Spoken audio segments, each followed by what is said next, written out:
Belgian coast, North Sea, 1917. In the crushing darkness 200 meters below the North Sea, U-65's crew heard impossible footsteps approaching through watertight bulkheads as their oxygen dwindled. The dead officer had returned. I am the War Maestro, and tonight I unveil the horrifying truth of why the German Imperial Navy sealed all records of their most feared vessel, a submarine that hunted its own crew. The Imperial shipyard in Wilhelmshaven stank of raw iron, coal smoke, and fear. By February 1916, as Germany's unrestricted submarine warfare campaign devoured Allied shipping and men alike, shipyard workers whispered that submarine construction demanded blood sacrifice. For U-65, they would be proven horrifically right. "She drinks men," muttered Heinrich Müller, a riveter with 30 years' experience, refusing to work on the vessel's torpedo compartment. The foreman found him hanged the next morning from U-65's scaffolding, feet dangling just inches above the keel. The official report cited worker fatigue and depression. Construction continued. Senior Lieutenant Klaus Weber stood on the observation platform, rain hammering the half-built submarine's skeleton like bullets. His gloved fingers traced the blueprint of what would become Imperial Germany's deadliest predator, a Type U-63 submarine with enhanced torpedo capacity and crushing depth capability. Third vessel this month behind schedule. The Admiralty demanded explanations. "The workers claim the metal is cold, Lieutenant Sir," the yard foreman explained, eyes darting nervously toward the submarine's gaping torpedo room. "Too cold, even in the furnace." Weber's lips curled with disgust. "The Kaiser's navy doesn't employ superstitious women, Hoffman.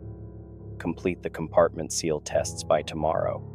They found handprints inside sealed hull sections, Hoffman whispered, leaning closer.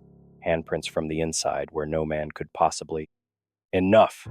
Weber roared, slamming his fist against the railing. The sound that answered was an echo, but something impossibly wrong. A wet, organic tearing coupled with the shriek of metal under impossible stress.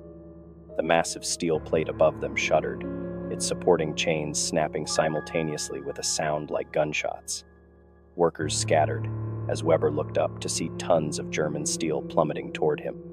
The plate hit the torpedo room with a thunderous impact, crushing 3 men instantly beneath its weight. Weber was hurled backward by the concussive force, his body slamming against an exposed pipe junction. The last thing he saw before gas lines ruptured and the world became flame was a figure standing calmly amid the chaos. A naval officer he didn't recognize, watching him with black, empty eyes that reflected nothing but the spreading fire. In the classified Imperial Navy inquest, the incident was documented as catastrophic equipment failure, resulting in 5 casualties. What remained unrecorded was the young welder's testimony that the chains had been inspected minutes before they had casualties, failed, or that every worker who died had refused to enter U-65's hull the previous day, or that the temperature around the submarine had dropped so drastically during the accident that pools of standing water had frozen solid in the middle of the shipyard. U-65 consumed its first victims before it ever touched water. The boat would hunger for more. Lieutenant Commander Heinrich Grau received his command of U-65 in March 1917 with pride evident in his iron posture and meticulous uniform. A decorated officer with 3 successful North Atlantic patrols, Grau represented the elite of the Kaiser's underwater fleet, precise, disciplined, and utterly devoted to duty. The Imperial Naval Command had selected him specifically to address U-65's commissioning difficulties. "She's had a troublesome start," Admiral Bachmann acknowledged during the handover ceremony, his voice lowered though they stood alone on Wilhelmshaven's main dock. 3 mechanical failures during sea trials, unexplained. 2 crew transfers already requested. Grau's jaw tightened. "Crew morale is my responsibility, Admiral, sir." "Indeed." Bachmann handed him a sealed envelope bearing the Imperial Navy's stamp. "Your orders, North Sea Patrol, depart tomorrow at 400 hours."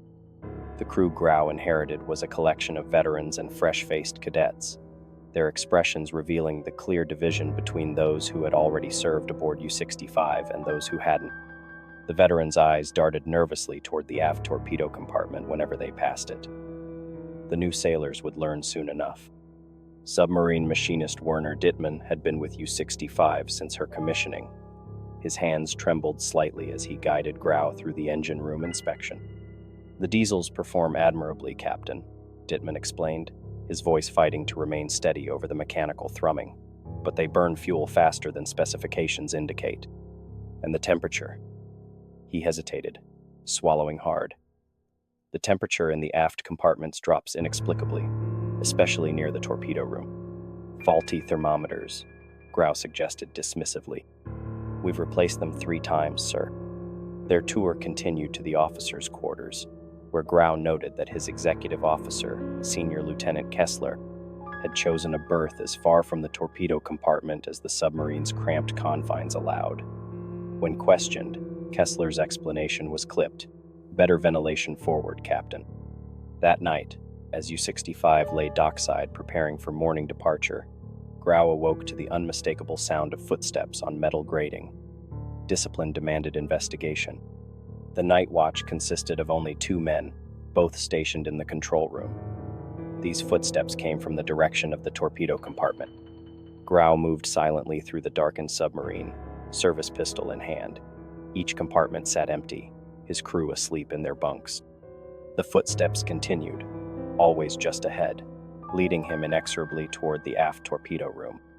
The compartment door stood open, a serious breach of protocol.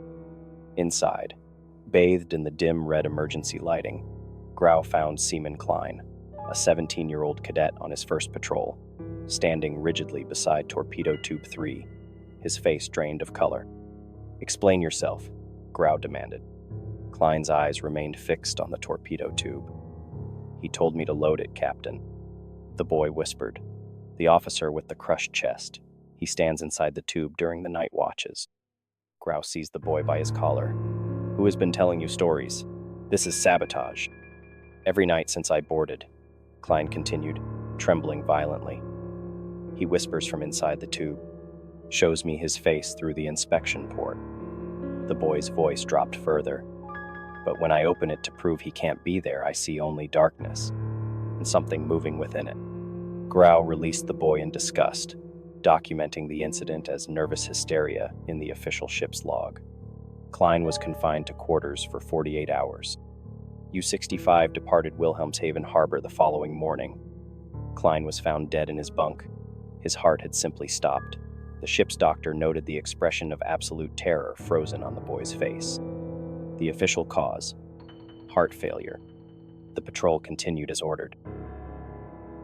April 23, 1917.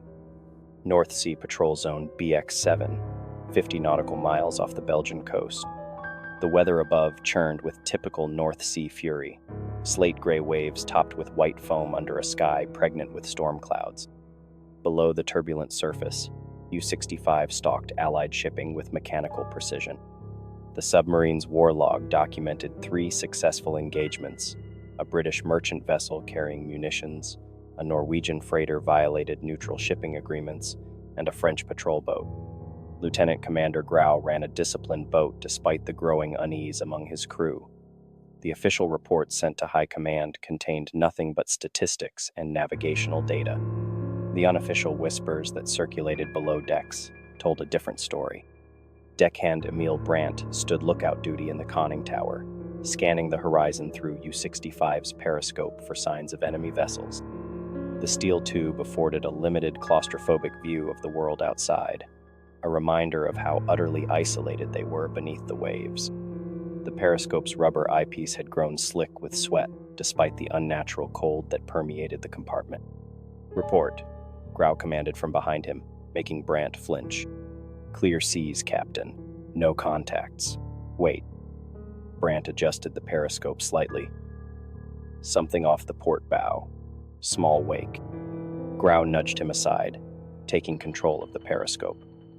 After a moment of silence, he spoke without removing his eye from the viewfinder. "I see nothing, Brandt." "It was there, sir," Brandt insisted. "A patrol boat, perhaps 500 meters distant." Grau stepped back, his expression unreadable. "Log shows no contacts on hydrophone. The attack on the French vessel yesterday has you seeing phantoms." But it wasn't the first Phantom aboard U-65. 3 days earlier, Senior Lieutenant Kessler had ordered an emergency dive when no aircraft had been visible to any other crew member. The night before, 2 machinists in the engine room reported hearing someone whispering from inside an air duct, impossible when submerged. The submarine's chronometer had stopped precisely at 15:38 for 3 consecutive days, the exact time of the shipyard explosion months earlier. After his watch ended, Brandt descended through the forward hatch to the crew quarters, where he found radio operator Weber, white-faced and trembling. "You saw him too, didn't you?" Weber whispered, gripping Brandt's arm with desperate strength. At the periscope, Brandt felt ice spreading through his chest. "What did you see, Weber?" "An officer, standing behind you at the periscope. Not one of ours." Weber's voice cracked. His chest was wrong, caved in, uniform burned. "I thought it was a trick of the light until he turned and looked directly at me through the periscope lens." That evening, Brandt was discovered by the night watch, frozen in terror near the torpedo hatch. His eyes were fixed on something no one else could see, his mouth working silently. When they finally coaxed words from him, he spoke only in disconnected fragments. Dead man, standing by the periscope, watching through, watching us all. The ship's doctor administered a sedative and documented combat fatigue in his medical report. Lieutenant Commander Grau ordered Brandt confined to his bunk for observation, noting privately that 7 crew members had now reported similar hallucinations. U-65's patrol continued northward, though crewmen began taking complex routes through the submarine to avoid passing the periscope station alone.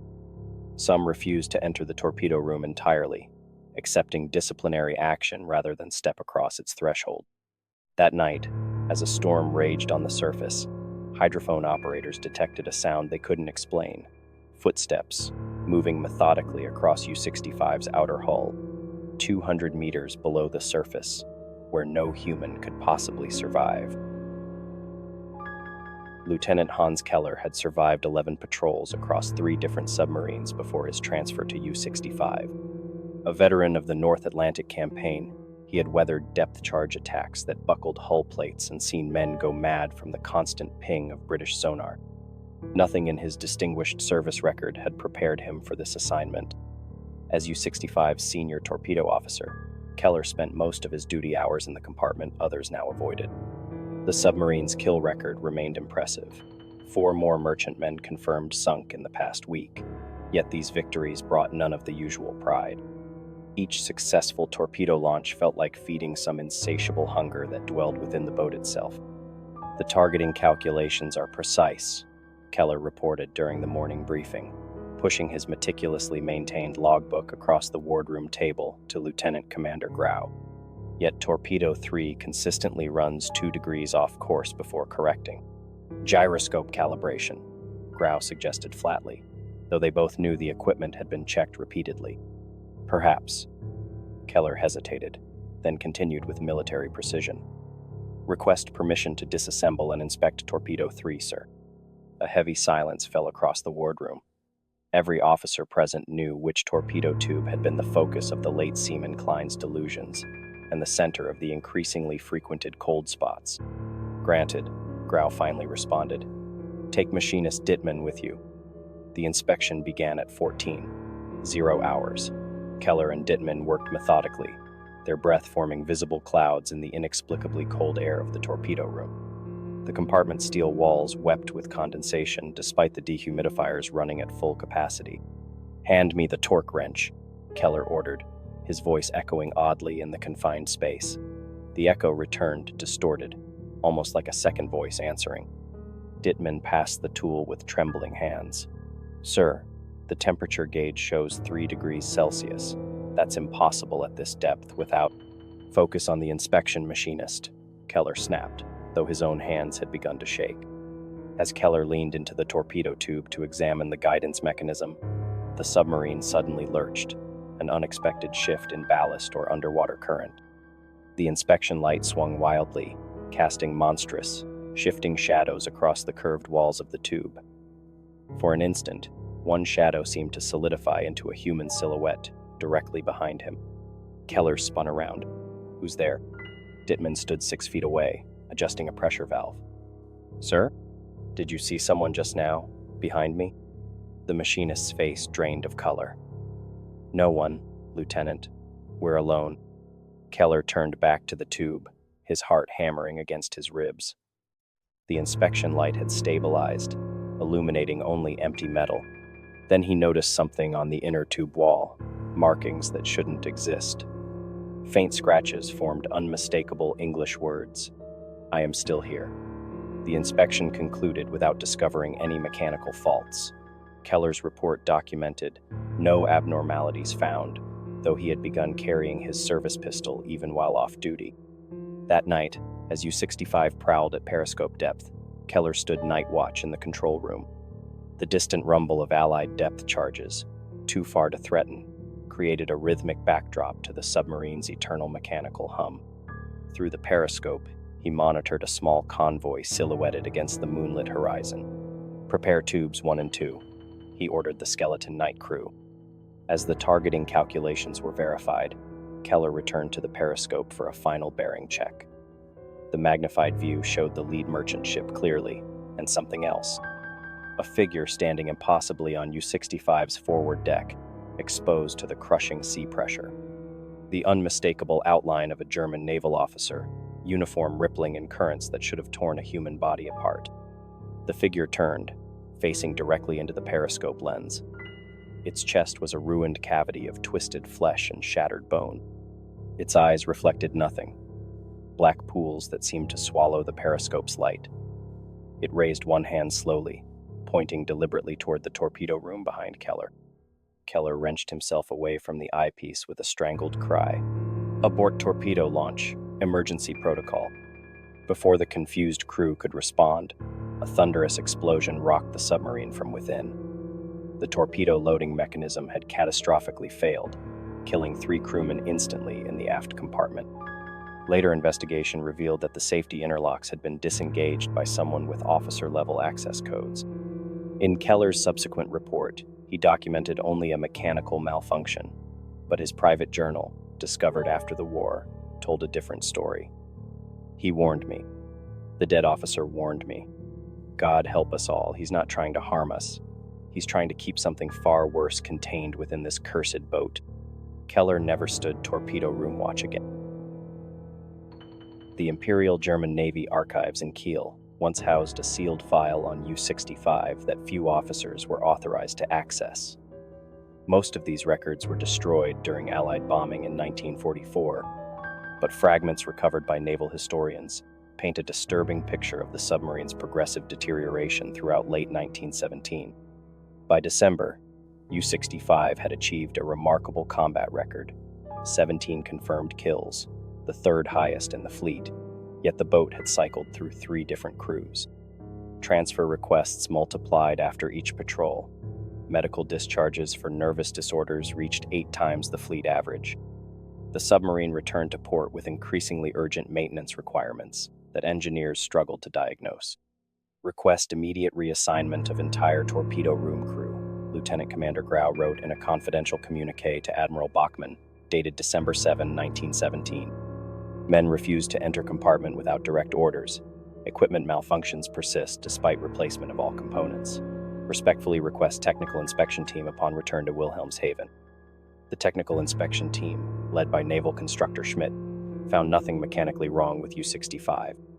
Their detailed report concluded that the submarine was operating within all design parameters, despite testimony from the engine room crew about unexplained power fluctuations and temperature anomalies.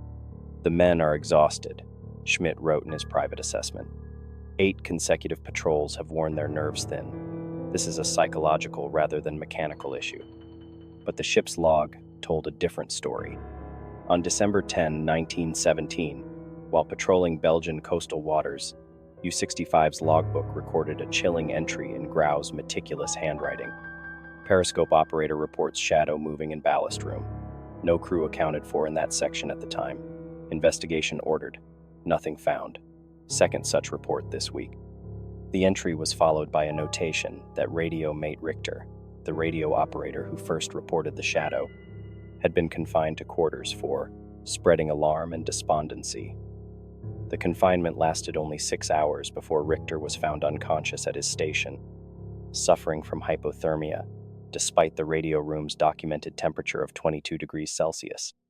The breaking point came during a storm-tossed patrol on December 18. Senior Lieutenant Werner Pfeiffer, who had replaced the increasingly unstable Lieutenant Keller as torpedo officer, was performing routine maintenance when he encountered something that defied explanation.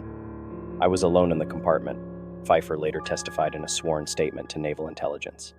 "Checking the hydraulic systems on Tube 4 when I heard movement inside the tube itself. Protocol dictated immediate inspection. An object in the tube could cause catastrophic failure during firing. When Pfeiffer opened the inspection port, he reported seeing only the expected empty tube until he adjusted his flashlight angle. Water was pooling at the bottom of the tube," his statement continued. "Impossible when sealed. As I leaned closer, I saw a reflection in the water, not my own face, but that of an officer I didn't recognize. His uniform was that of a senior lieutenant, but charred, his chest distorted. When I recoiled and looked behind me, I was alone in the compartment. The reflection had no source." Pfeiffer's report triggered an immediate security investigation. While Naval Intelligence searched for evidence of psychological warfare or enemy infiltration, the crew's fear reached breaking point. That same night, machinist's mate Gottfried Wagner was discovered in the ballast pump room, service pistol clutched in his lifeless hand. His suicide note contained only 5 words: "He's down there watching us." By patrol's end, multiple crew members formally refused to sail again on U-65. Their insubordination was so unprecedented that Admiral Bachmann personally interviewed the men. His classified report to High Command contained a recommendation almost unthinkable in the disciplined Imperial Navy. Despite distinguished combat record, recommend U-65 be withdrawn from active service pending complete crew replacement and extensive mechanical overhaul. Current crew's combat effectiveness compromised beyond recovery by unexplained incidents. Request psychological evaluation of all officers and ratings before reassignment. The recommendation was denied. The war effort couldn't spare a functional submarine, regardless of its reputation. U-65 received minimal repairs, a skeleton replacement crew, and new orders. Returned to Belgian waters immediately. Lieutenant Commander Grau received these orders with a face devoid of expression. He had stopped sleeping in his quarters weeks earlier, preferring to doze in the control room chair rather than face what sometimes stood beside his bunk during the night watches. By July 1918, the tide of submarine warfare had begun to turn against Germany. Allied convoy systems and improved anti-submarine tactics had made the hunting grounds of the North Atlantic increasingly deadly for submarines. Yet even in this desperate phase of the war, seasoned submariners would volunteer for the most dangerous North Atlantic patrols rather than accept assignment to U-65. Lieutenant Commander Grau no longer resembled the proud officer who had first taken command. His once immaculate uniform hung loosely on his gaunt frame, his hollow eyes constantly scanning the shadows of his vessel. The crew that remained were either replacements too new to know U-65's reputation, or veterans too numb to care anymore. "Final patrol orders, Captain," Senior Lieutenant Pfeiffer announced, placing the sealed envelope on the wardroom table. His hands trembled slightly, an affliction common to every surviving officer from the original crew. Grau broke the Imperial seal and scanned the document. "Belgian coast again. Departure at 600 tomorrow." His voice betrayed no emotion, though every man present knew what patrolling those particular waters had cost them. The morning of July 17, 1918 dawned clear and calm, perfect hunting weather for a submarine. U-65 slipped from its moorings at Wilhelmshaven with minimal ceremony.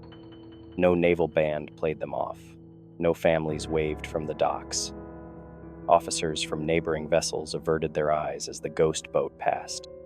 The final patrol began routinely enough. Navigational logs showed U-65 following its assigned course toward Belgian waters, maintaining standard running procedures. Radio communications with Fleet Command remained normal through the first day. Then, on July 18, something changed. The submarine's final radio transmission, intercepted by German naval stations at 342 hours, contained only a partial message. Sighting confirmed. British submarine HMS C-15 on intercept course. Preparing for. The transmission ended abruptly. What happened next comes from multiple sources. British naval records confirm that submarine HMS C-15 was indeed patrolling the Belgian coast that morning. Its log, declassified 30 years after the war, documents a most unusual encounter. 400 hours.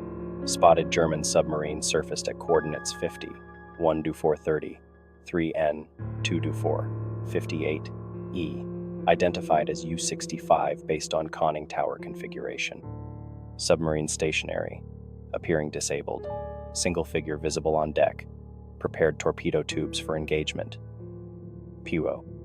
Lieutenant Commander Jeffrey Wilson, CF5 Seaman Captain, provided additional details in a classified interview conducted by British Naval Intelligence in 1919. The submarine was just sitting there, not moving. Broad daylight coming. Suicide for a submarine. I ordered periscope depth and prepared to fire, but Perkins, my XO, insisted something wasn't right. The German on deck, an officer by his stance, was standing perfectly still, facing our direction. Wilson's testimony grew stranger. Impossible as it sounds, this officer seemed to be staring directly at our periscope, though we were 300 yards distant and mostly submerged. Then he raised his arm slowly and pointed at his own boat. That's when I noticed the German crew frantically emerging from the conning tower hatch behind him, but this officer never turned or acknowledged them. What happened next defies conventional explanation. Before HMS C-15 could fire, U-65 exploded violently, without any torpedo being launched. The British submarine's log soberly records 408 hours. German submarine suffered catastrophic internal explosion.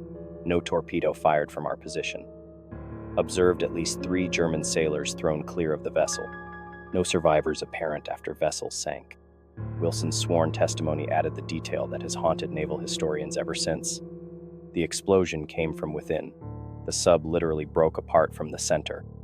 But that officer on deck, the one who'd been pointing, he remained standing perfectly still, even as the deck buckled beneath him. For a moment, just a moment, he appeared to remain suspended above the water as the submarine disintegrated around him. Wilson's final observation was struck from official records, but preserved in his personal papers. As we surfaced to search for survivors, something impossible appeared in our periscope. That same officer, standing amid floating wreckage, staring directly at us through the lens. His uniform was burned, his chest crushed. Then he simply vanished as we watched.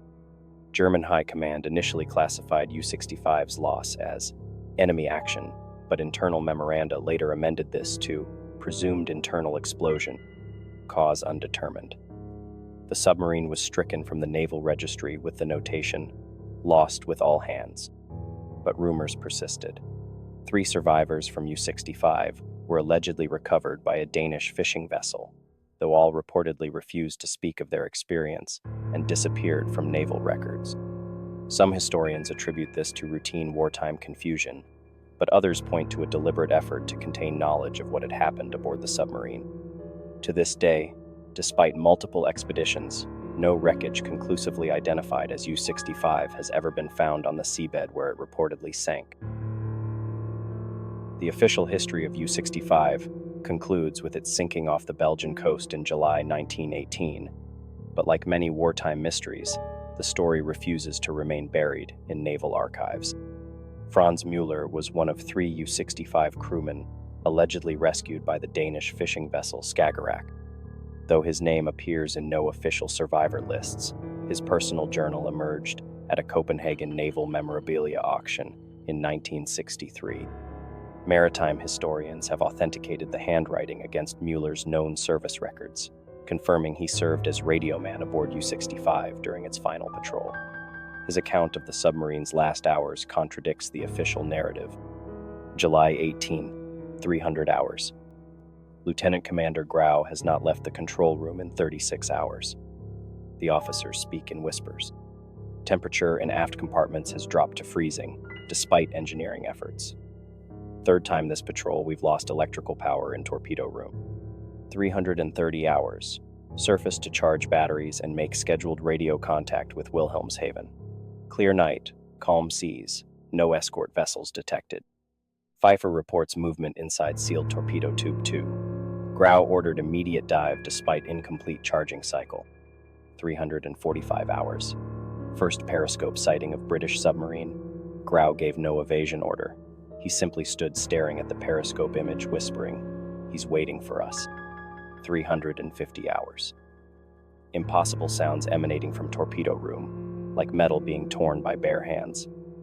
Pfeiffer and 2 machinists sent to investigate. None returned. 355 hours. Grau ordered emergency surface without explanation, against all protocol. Suicide in hostile waters.